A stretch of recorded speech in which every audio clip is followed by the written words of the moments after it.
Welcome back. You're still tuned in to News and Views with myself, Salailo Makwidiri. We're going to be kickstarting the show with a very, very important topic.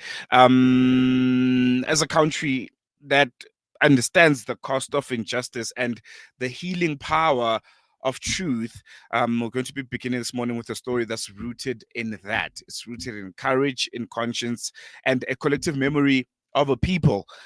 This Saturday, during South Africa's 16 Days of Activism, a powerful new initiative will be launched. It's called the People's Truth and Restoration Commission for Palestine, Sudan, and the TRC, a people-led tribunal of conscience built on Ubuntu, Sumud, and international human rights principles. It's a response to what organizers describe as an overwhelming call for civil society to document the truth, amplify the voices of the survivors, and confront perpetrators and enablers, and most importantly, to build a global movement for restorative justice.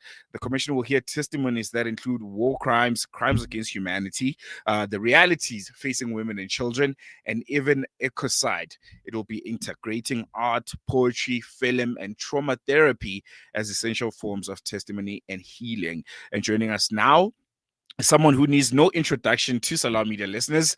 She's a journalist, lawyer, activist, and broadcaster, Shabnam Palesa Mohamed, one of the voices driving these people's TRC and an advocate for human rights across the global south. Shabnam, Assalamu alaikum. Jazakallah so much for joining us. And do I say welcome? Because you always Welcome here. home. What do I say? Salam. Thank you for the very warm welcome. It's always such an honor and a pleasure to be in the home of humanitarian journalism. No, the pleasure is all ours. And I think we'll jump right into it. I think I mentioned that, as South Africans, we carry a deep collective memory of truth commissions. We've had a few since, the existence of the country. Why did civil society decide now is the moment to build a people-led TRC kind of concept rather than wait for governments, courts, or institutions like the UN to act? So, Salilo, this initiative, the People's Truth and Restoration Commission, as you mentioned, is rooted very much firstly in Ubuntu, or I am because you are, we are because of each other. But at the same time, this understanding that we need multi-pronged approaches to the crises, the polycrises facing us as humanity, as the 99%. And so, therefore, we reflected in our own journey as South Africans with the TRC, the Truth and Reconciliation Commission, in 1996, which lasted a number of years and in some ways was a valiant attempt at uncovering the truth and the horrors of apartheid, but in many ways also left the survivors and the victims with untold stories and unhealed hurt. And that include reparations that had not been paid, amnesty applications that were incomplete. And so, even that is an examination we need to do. However, the People's Truth and Restoration Commission, the PTRC, is based not only on South Africa's TRC, but also on more contemporary tribunals that we've been seeing around the world, especially as they relate to Palestine. And so during the 16 days of activism, what we decided to do on Saturday, the 6th, is to launch the People's TRC, which will focus in this stage on Palestine, Sudan, and Congo. Initially, we thought we would focus on Palestine, given the very clear and overt genocide and the findings of the ICJ and numerous human rights organizations and our own common sense as human beings. But then we thought there are clearly genocides happening in Sudan and Congo, showing similar patterns, and perhaps more importantly, the same perpetrators. Congo, for example, blood diamonds, Israeli billionaires stealing the diamonds of Congo and using it to fund genocide in Palestine.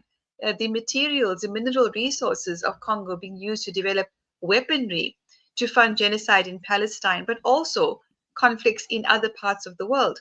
With Sudan, we know that Israel, the apartheid settler entity, is supplying weapons to the RSF to commit huge atrocities in Sudan. And so, therefore, our destinies are interconnected and our solidarity makes us stronger.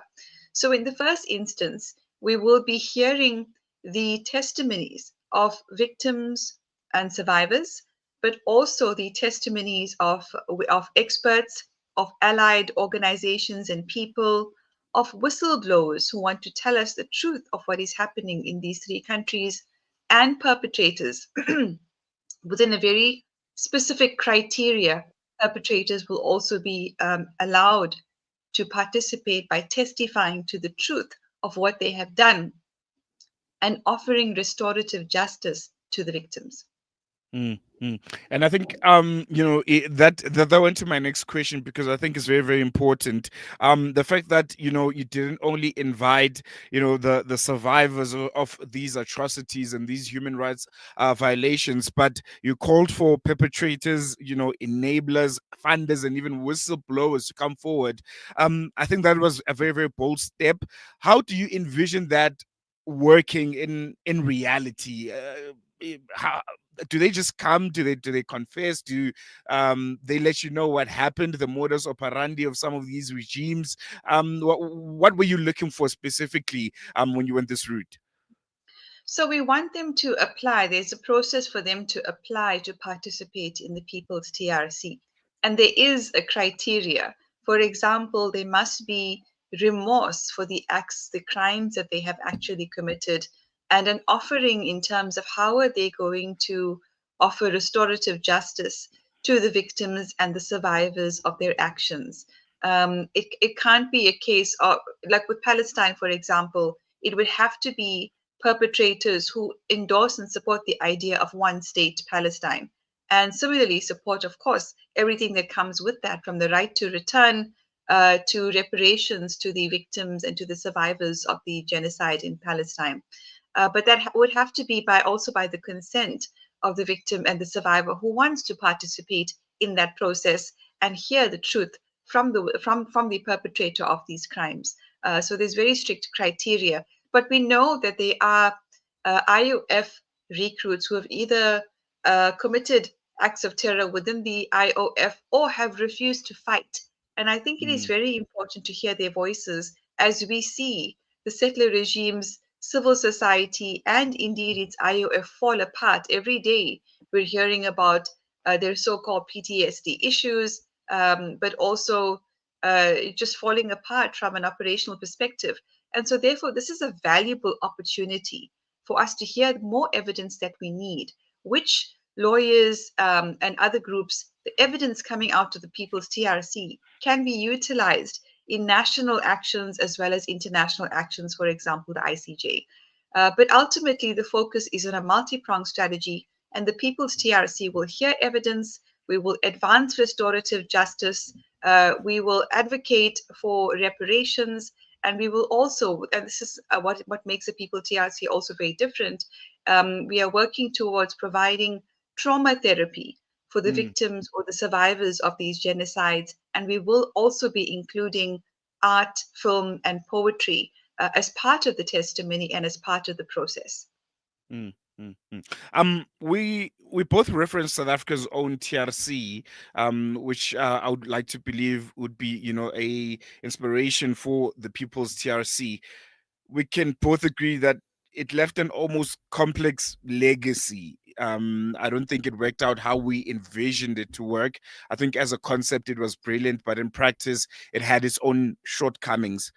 What kind of lessons or triumphs also are you explicitly looking to correct or reimagine in this new process?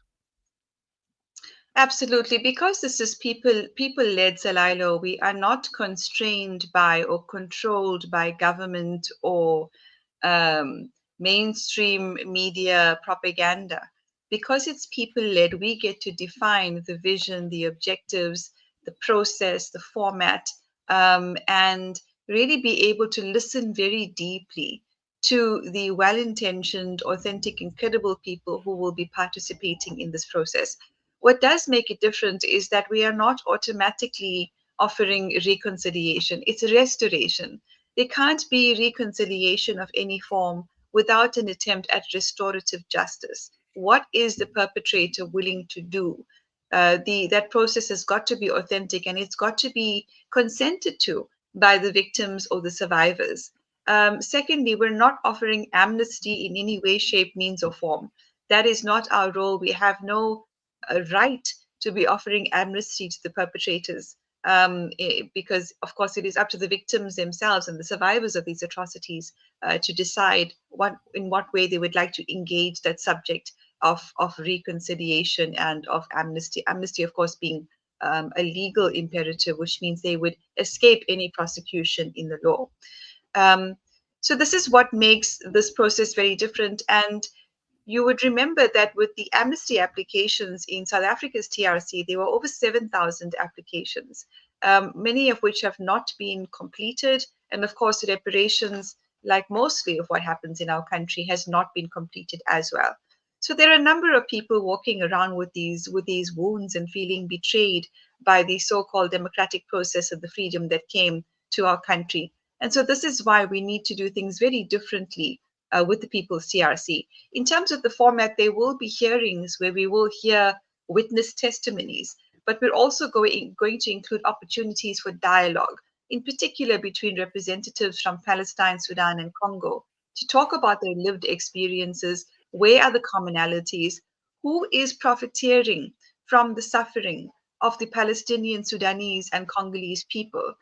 We know, for instance, that the settler regime of Israel wants to ethnically cleanse, forcibly displace Palestinians into Africa. We know that they're building relationships with certain African countries rooted in either bribery through aid, but also intimidation and blackmail. And so a lot mm, more work needs to be done to build Afro Palestinian solidarity as part of our solidarity as the global majority or the global South, which is part of our unity as internationally the 99%, the working class, as I yeah. like to say. And so the hearings will begin in South Africa, but we will expand them into the global South as well as with our allies in the West. And we're going to follow Palestine, Sudan, and Congo, Salalo, with other countries, including Nigeria, where we know Zayo imperialism is working Mm, very hard to divide and conquer the giant in the north. Somalia, which has faced decades of suffering and ongoing bombings, devastation, and poverty, but also Venezuela, where Zaire imperialism is intent on bombing that country under false pretexts, again to capture its oil and mineral resources, and so on and so forth. There will be other countries that we will focus on. There are already nominations coming through from people as to which countries we should be focusing on. And in addition, social issues. The People's TRC will also focus on crises such as the pandemic or the epidemic in our country of gender based violence and child abuse, but also poverty, xenophobia, and other topics that the public feels we need to ventilate and we need to find solutions to for the people, by the people. mm, mm. I think one other aspect that I think would be interesting to know about is whether or not the commission will be producing findings or recommendations that could probably influence international law of some sort when it comes to call for sanctions or just global advocacy, because that's almost what common practice is after these kinds of commissions. Are you guys going the same route? Yes, so we are engaging with lawyers in South Africa and around the world to participate in the People's TRC, from the hearings themselves, from forming panels that will facilitate the hearings of testimonies, but also the writing up of reports which will include recommendations. And these will be available on the website, thepeoplestrc.org. So that is certainly a very important part of the process, Elilo. And hopefully we'll be able to get these reports translated so they become a very valuable resource to the people of our world. We also intend on declaring the People's TRC an apartheid free zone. So, this Mm, is a campaign that is being driven by BDS, Boycott, Divestment, and Sanctions. And we intend to, of course, not supply or facilitate in any way, shape, or form any of the products that are listed on the various BDS campaigns, such as Coca Cola, that being an obvious one. So yeah. the People's TRC will be declared an apartheid free zone. Mm. Mm. Lastly, before I let you go, Shabnam, anyone that's listening right now at home that wants to get involved, how can they go about it? Because I think it's a very, very cool initiative, especially right now when there's so much that's at stake, especially looking at Sudan, Congo, and of course Palestine. The PTRC is indeed an act of radical hope, and it is an example and a portal and a testimony to the fact that the power of the people is greater than people in power. And so, Mm. what we are saying to people is to go to our website, thepeoplestrc.org, for the invitation to the launch, to register for the launch, which takes place on Saturday, the 6th of December in Durban, South Africa. And we also call upon testimonies from witnesses, from survivors, allies, experts, whistleblowers, and perpetrators to apply via the forms that will be on the website for Palestine, for Sudan and Congo. Of course, experts, researchers, lawyers, media partners, and volunteers to participate. We're also calling out to filmmakers, poets, and artists to contribute their skills, and of course, trauma therapy counselors to contribute their skills as well. Of course, if people want to donate to the costs of this massive initiative, you might remember the TRC had 80 staff. So it was a massive initiative, and this is international. So all support will be welcome in terms of venues, the technology, and the operating costs. We would really appreciate that very much. And we want to thank everyone who has been supporting us thus far, including, of course, Salam Media, other media partners, and people who recognize that this TRC is our collective refusal to be silent, and that we will always stand in solidarity because our solidarity makes us stronger. Mm. There you go, Shabnam Palesa Mohamed. Thank you so much for chatting to us. Always a pleasure. When are you on air again? You don't know. Perhaps on Are you sure? Tuesday, next Tuesday, inshallah. I look forward to it Inshallah. very much. There we go. We'll see you then. Jazakallah so much. Ameen. Jazakallah khair.